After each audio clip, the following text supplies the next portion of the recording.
Buenas noches, mi nombre es Diego Andrés Bacamontes y en esta intervención voy a desarrollar el análisis de las páginas 35 a las 57 del libro El valor de las cosas de Mariana Mazzucato, correspondientes al inicio del capítulo 1, una breve historia del valor. En este capítulo te explicaré cómo ha cambiado a lo largo de la historia la idea de valor en la economía y cómo ésta ha servido para definir quién crea riqueza y quién no.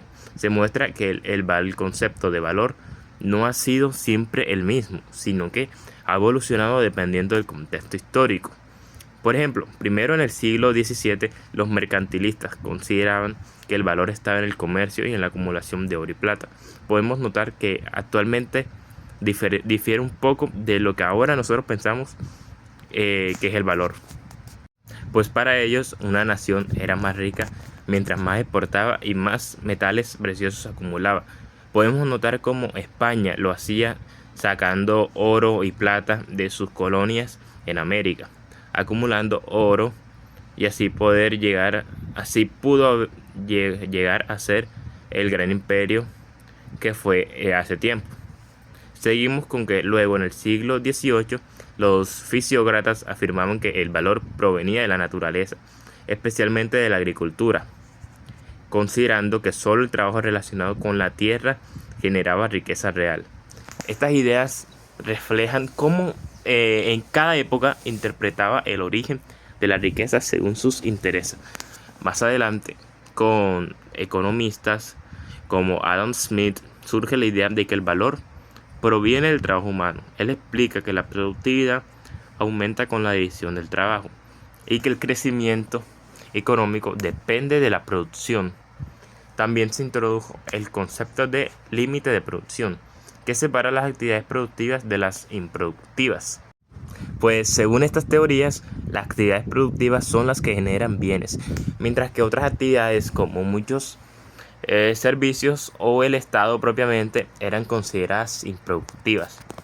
Posteriormente, David Ricardo analiza cómo se distribuye este valor dentro de la sociedad, dividiéndolo en salarios, beneficios y rentas. En general, este fragmento muestra que la definición de valor ha influido directamente en cómo se organiza la economía y cómo se reparte la riqueza. Importantes de la lectura. Fragmentos importantes de la lectura. Por ejemplo, en la página 35, un fragmento que me gustó demasiado a mí fue: hoy damos por sentado una prosperidad creciente. Asumimos que en términos generales la próxima generación vivirá mejor que la anterior, pero no siempre ha sido así. Ahora les explico por qué. Bueno, como les decía, este fragmento muestra que hoy asumimos que el proceso económico es algo normal, algo muy común, como si siempre hubiese existido. Sin embargo, la autora nos recuerda que durante gran parte de la historia esto no era así, ya que las economías crecían muy lentamente. Otro fragmento que me gustó mucho fue en la página 49, que decía que cada individuo está siempre esforzándose para encontrar la inversión más beneficiosa para cualquier capital que tenga. Al perseguir su propio interés, es conducido por una mano invisible, recuerden esa palabra, la mano invisible, a promover un fin que no formaba parte de su intención. Recuerdan que en el fragmento anterior les dije que recordaran la mano invisible. Pues resulta que este fragmento representa una de las ideas más importantes de Adam Smith, la mano invisible.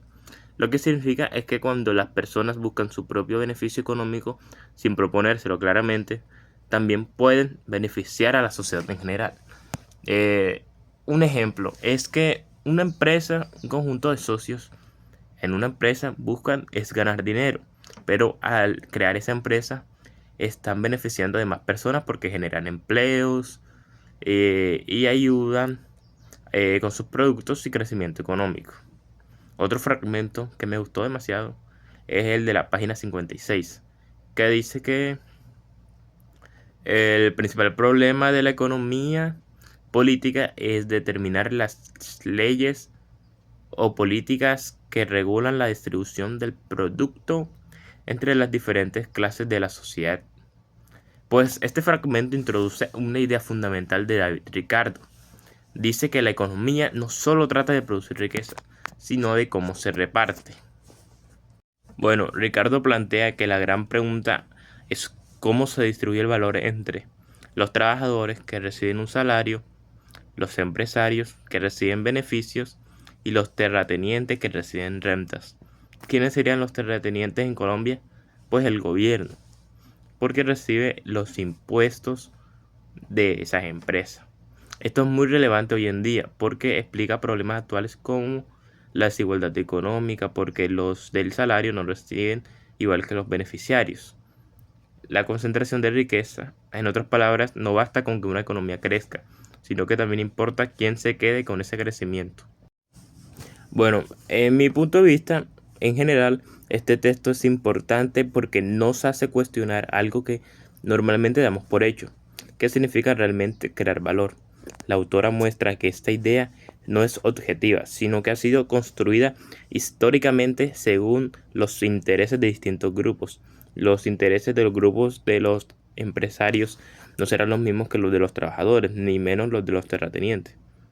Esto significa que la economía no es completamente neutral, obviamente no, sino que está influenciada por factores sociales y políticos. Además, considerar que solo algunas actividades son productivas puede ser problemático porque hoy sabemos que sectores como la educación, la salud o la tecnología también generan valor, pero no siempre produzcan bienes materiales. Por ejemplo, la educación produce bienes educativos, o sea, mentales. Para finalizar, en mi opinión, este capítulo invita a reflexionar sobre cómo actualmente seguimos utilizando ciertas ideas para justificar diferencias en la distribución de la riqueza. A partir de eso, les dejo la siguiente pregunta. ¿Creen que en la actualidad seguimos confundiendo la creación de valor con simplemente generar dinero o ganancias? Pues finalmente, en la siguiente parte del capítulo, se continúa desarrollando la evolución del concepto de valor y se profundiza en cómo esta teoría influye en la economía moderna. Me gustaría agregar algo. Para mí, ¿qué es valor? Pues mi opinión dice que el valor no es solo generar dinero, porque al final de cuentas solo dinero no vemos un impacto real en la sociedad, sino que es el resultado de un proceso donde participan el trabajo, la sociedad y las instituciones, porque a una institución educativa formar a una persona, un estudiante, genera un valor intrínseco en ese estudiante que hace que cuando vaya a trabajar en una empresa ayude a que esta empresa vaya a obtener más valor de lo que ya tiene. Por eso este capítulo muestra que el valor ha cambiado a lo largo del tiempo según los intereses de cada época, por lo que no es algo totalmente objetivo. Por eso considero que el valor debería medirse también por su impacto en la sociedad, no solo por las ganancias económicas. Entender esto es importante porque influye en cómo se distribuye la riqueza y en las desigualdades actuales de la sociedad, pues. Muchas gracias. Esto es el capítulo 1 de Mariana Mazzucato, del libro El valor de las cosas.